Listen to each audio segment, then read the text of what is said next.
Puji Tuhan, Bapak Ibu Saudara yang dikasihi Tuhan Yesus Kristus, pagi hari kita bersyukur karena Tuhan masih menunjukkan kasih setianya bagi setiap kehidupan kita semua.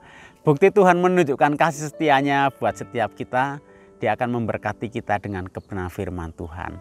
Pagi hari ini saya akan membawakan sebuah renungan dengan judul Ibadah yang Baru. Puji Tuhan, saya ambil ayat emasnya di dalam Yohanes pasal 4 ayat 23 dan 24. Firman Tuhan mengatakan demikian. Tetapi saatnya akan datang dan sudah tiba sekarang bahwa penyembah-penyembah benar akan menyembah Bapa dalam roh dan kebenaran. Sebab Bapa menghendaki penyembah-penyembah demikian. Allah itu roh dan barang siapa menyembah Dia harus menyembahnya dalam roh dan kebenaran. Puji Tuhan, Bapak Ibu Saudara, bersyukur buat setiap kita karena Tuhan Yesus sudah mengajarkan bagaimana cara menyembah Dia, menyembah Tuhan dengan benar. Kalau zaman dahulu, para tokoh-tokoh Alkitab di Perjanjian Lama, mereka beribadah kepada Tuhan harus di Bait Allah di Yerusalem. Dan itu menjadi satu aturan bahwa setiap orang laki-laki harus beribadah pada Tuhan atau pergi ke Yerusalem 3 kali dalam setahun. Sedangkan orang-orang Samaria, mereka harus beribadah kepada Tuhan di Gunung Gerizim. Itu menjadi satu tempat pusat ibadah mereka, baik orang Samaria maupun orang Yerusalem.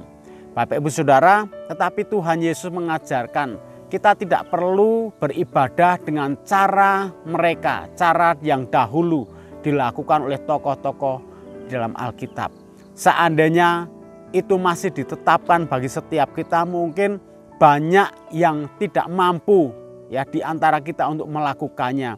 Untuk kita pergi ke Yerusalem 3 kali dalam 1 tahun. Kenapa Allah mengajarkan menyembah dalam roh dan kebenaran? Karena ditekankan tadi bahwa Allah itu adalah roh. Ya, Allah itu adalah roh. Artinya Allah itu Dia ada di segala tempat. Dia ada di mana-mana. Allah itu maha hadir.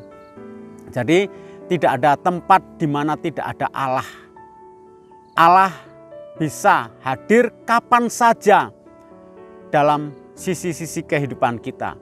Allah bisa hadir di mana saja dalam sudut-sudut kehidupan kita. Bapak Ibu Saudara yang dikasihi oleh Tuhan, seperti halnya Nabi Yesaya pernah mengungkapkan tentang keberadaan Allah demikian. Saya bacakan dalam Yesaya pasal 66 ayat 1. Beginilah firman Tuhan, langit adalah tahtaku dan bumi adalah tumpuan kakiku. Rumah apakah yang akan kamu dirikan bagiku dan tempat apakah yang akan menjadi perhentianku? Bukankah tanganku yang membuat semuanya ini sehingga semuanya ini terjadi?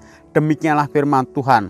Tetapi kepada orang ini aku memandang, kepada orang yang tertindas dan patah semangatnya dan yang gentar kepada firman-Ku. Si Tuhan, lewat Nabi Yesaya Tuhan memberitahukan bahwa kebesaran Tuhan meliputi seluruh bumi, kebesaran Tuhan meliputi atau mengatasi segala langit.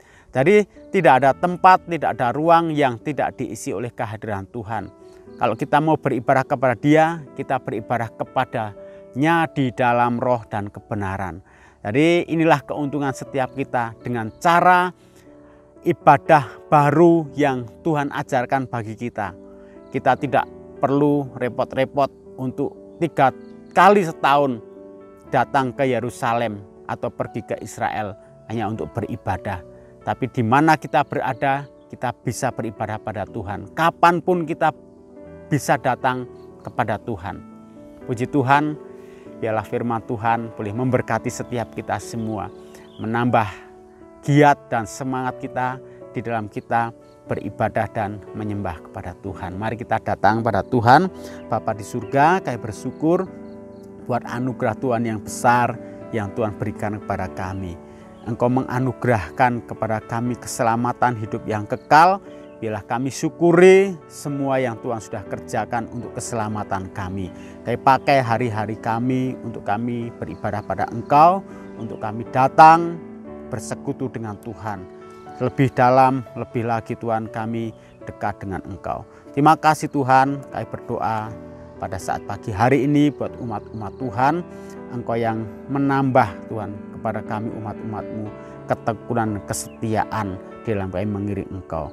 Engkau tolong kalau ada umat-umat Tuhan, mereka yang mengalami kesulitan dalam kehidupan, kami berdoa supaya Tuhan campur tangan dan memberikan kelegaan. Kami berdoa pula biar setiap kehidupan umat-umat Tuhan dalam keadaan, kondisi apapun juga, pengalaman apapun juga, kami tetap dapat melihat rancangan Tuhan yang terbaik buat hari esok setiap kami semua. Berkati Tuhan pemerintahan bangsa kami dalam mereka sedang mengupayakan kemajuan pertumbuhan ekonomi, fasilitas-fasilitas untuk mengelola produksi maupun hasil alam. Kami serah dalam tangan Tuhan. Engkau yang akan menolongnya supaya kami melihat Tuhan Yesus, bangsa ini diberkati oleh Tuhan. Kepakai setiap orang-orang yang akan terlibat di dalamnya. Kita juga berdoa biar umat Tuhan menyukai hadirat Tuhan, menyukai Tuhan tempat kediaman-Mu, bahkan umat-umat Tuhan semakin Tuhan dibawa makin dekat kepada Engkau, menjadikan Engkau sebagai tempat pelindungan, tempat pernaungan. Umat-umat Tuhan suka bermalam di dalam hadirat-Mu Tuhan, bahwa kami makin intim, makin dekat dengan Tuhan.